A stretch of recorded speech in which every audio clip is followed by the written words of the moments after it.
So in this video, I'm going to be sharing with you the 6 pillars that I shared with Gaenor, the lady you can see on screen, that helped take her from where she was to being able to reach into a wardrobe and basically put on any dress, any skirt, any pair of jeans and feel absolutely fantastic in them. These 6 pillars were delivered over the course of 6 weeks and helped her to go on to lose 85 pounds. I'll show you some of the clients as well as we go through these 6 pillars. Let's start off by diving into pillar number 1. So starting off with coaching pillar number 1, which is how to create your weight loss environment. And I like to break this down into 2 areas: internal environment and external environment. So the conversations you're having in your head, but also the people around you. And a good example of this was Sue. When Sue came to me, her internal conversation was quite a bit of negativity, although she was a positive lady, but it was sort of featured around her past attempts at losing weight, how she'd sabotage herself, how she didn't think she was capable of maybe exercising or following a healthy eating plan. So the first thing I got her to do was to identify what some of the limiting beliefs she was having. The purpose of that wasn't to sort of suddenly change that overnight. It was more about making her aware of a negative self-talk, because just becoming aware of your self-talk gives you an opportunity to be able to come up with an alternative, but it also makes you realize that if you have got a lot of negative self-talk going on and you don't address it, you put yourself on automatic pilot in terms of, if you're thinking that way, you're going to feel a certain way, and when you feel a certain way, you tend to act a certain way, and often that's quite destructive, and that can lead to poor results when it comes to weight loss. So that's pillar number 1. It's about getting your self-talk addressed. I addressed this with Sue, and she went on and did incredibly well. She was able to lose 71 pounds. She was able to get back into a wedding dress after 34 years. And she also went on and did several fitness type events, including Race for Life and a Kilimanjaro challenge. And that was all by starting off with this first step, which is dealing with your weight loss environment. Coaching pillar number 2 is how to get what you want by developing personal goals. Now, you may be familiar with the mnemonic SMARTER when it comes to goal setting, which stands for specific, measurable, achievable, relevant and time bound, which is a great place to start. But I like to take it a step beyond that. And when I worked with Gaenor, I got her to create a goal card, and that goal card had an image of her on there with the weight she wanted to achieve and an outfit she wanted to wear. Because when it comes to goal setting, I like to break it down to 3 specific areas. Number 1, how do you want to look and feel, sort of visually, so a visual goal. Number 2, we have a health goal, so maybe getting your cholesterol levels down, your blood pressure down, and any other health markers you want to reduce or improve upon. And then number 3, we've got your hobby goals. So in Gaenor's case, it was she wanted to improve her yoga performance. And the goal that we focus on to begin with is the visual goal, the goal that people want to achieve in terms of how they want to look. So we created that with Gaenor, and this was in week number 2 of the coaching program. She created that goal, and she went on to not only achieve that goal, but she got to such a level in terms of self-confidence, she was able to do a complete makeover photo shoot as well. So goal setting is incredibly important. I've actually used it myself as well. When I had to lose a little bit of weight, I took a photograph, as you can see on screen now, of a guy on the front of a magazine. He was a lot younger than me, but my sort of skin complexion, my sort of colour. And I thought, right, that's what I want to try and achieve. So I got started, and here you can see the picture of me where I recreated the actual magazine front cover. So goal setting using visualization, feeling what it would be like to be at the point where you are at the weight you want to be is incredibly powerful. And it will help you to get through the obstacles that you will inevitably face during your weight loss journey. So the times where you want to self-sabotage, the times when you doubt yourself, the times when you feel like just giving up. If you've got a really powerful goal, something that you really want, it will keep you going towards that goal when things get a bit more tricky. Coaching pillar number 3, how to eat to look and feel great. Now, I don't cover the eating side of my program until week 3, which comes as quite a surprise for a lot of the clients I work with when I begin with them. For example, Gaenor, she almost quit after the 2nd week. Why? Because I hadn't given her the definitive eating plan, how much protein, how much fats, how many carbs, how many calories, when to eat, what not to eat. I hadn't done that from the get-go. I basically said to her, look, here's some eating plans as guidelines, but we're not going to really delve into it until week number 3. And she was a bit bemused by that. And I said, look, here's the reason for it. I honestly believe I sat you down now and said, right, write out a healthy eating plan to the best of your ability, and if you stuck to that for 6 weeks, do you think you could lose weight on it? And the answer is an emphatic yes. And I think you would agree. Maybe comment below whether or not you think you could write out your own healthy eating plan now. I think the answer would be yes. But by doing this and giving Gaenor 3 weeks before we actually started speaking about it in a coaching session, it allowed her to delve into her own sort of memory banks, her own experiences, her own knowledge base, create some healthy eating plans, follow them plans. And by the time we got to week number 3, she'd already lost about 5 or 6 pounds. So when we started speaking about healthy eating and how certain foods impact certain hormones, she was more receptive to listening, but more importantly, she had the confidence to know that she was capable of using any information that I'd given her, plus her own information, to be able to create a healthy eating plan that was specialised and unique to her, that would be sustainable long term. And that's really important, that we're coming from a place of your knowledge base rather than me trying to impose what I think you should be eating, because the thing that you create, you're far more likely to stick to that than somebody giving you just a healthy eating plan. So that's coaching pillar number 3, how to eat to look and feel great.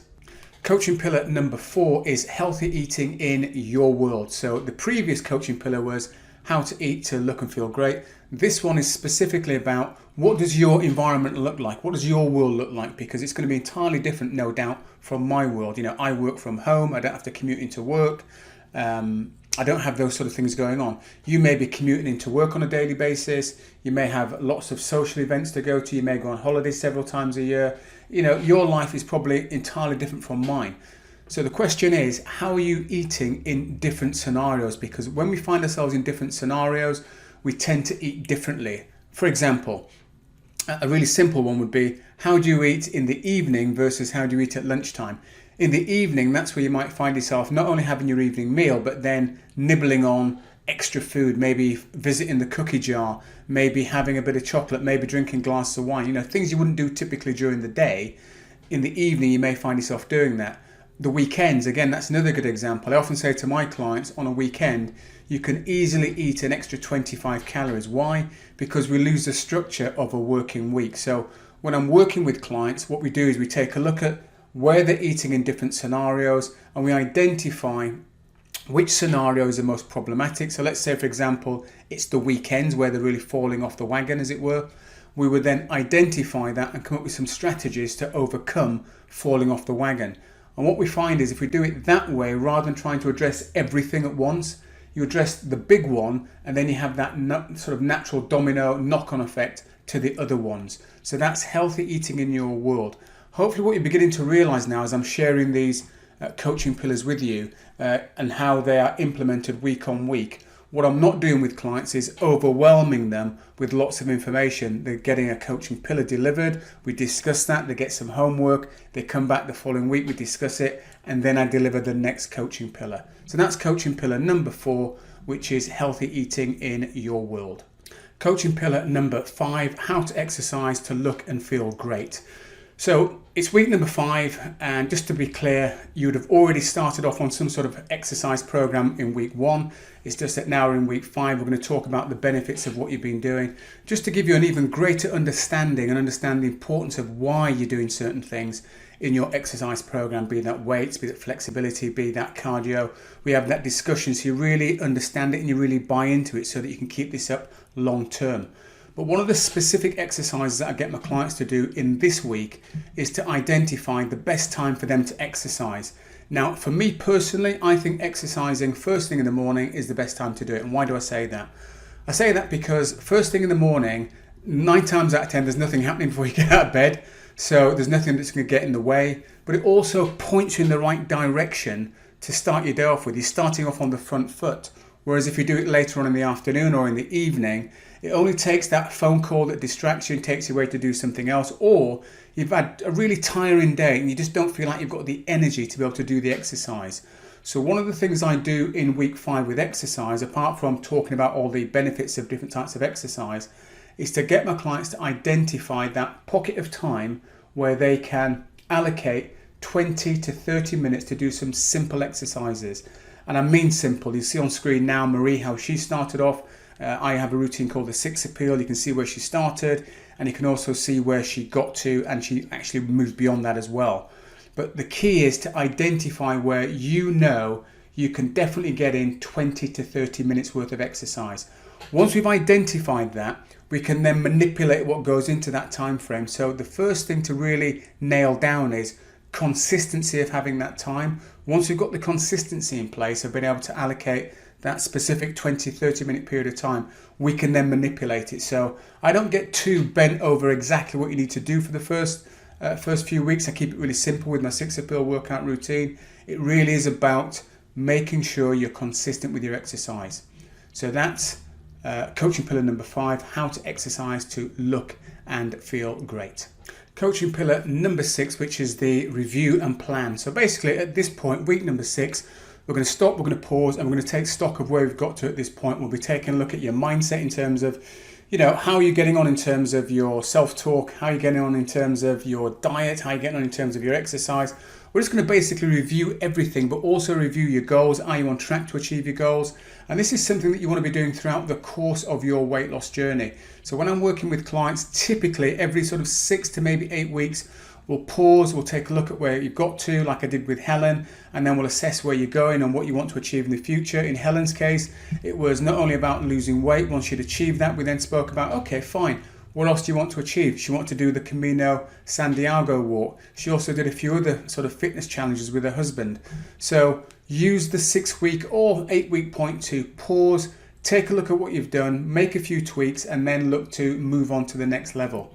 Now, I've shared a lot of information with you here about how to get yourself into great shape. And if any of this has resonated with you and you feel as though you'd like some help to achieve your weight loss goal, all you need to do is click the link below this video to book in for a free initial consultation call with me. During that call, all that's going to happen is I'm going to ask you a few simple questions. You'll ask me a few questions. I'll explain a bit about the program, what the different investment levels are.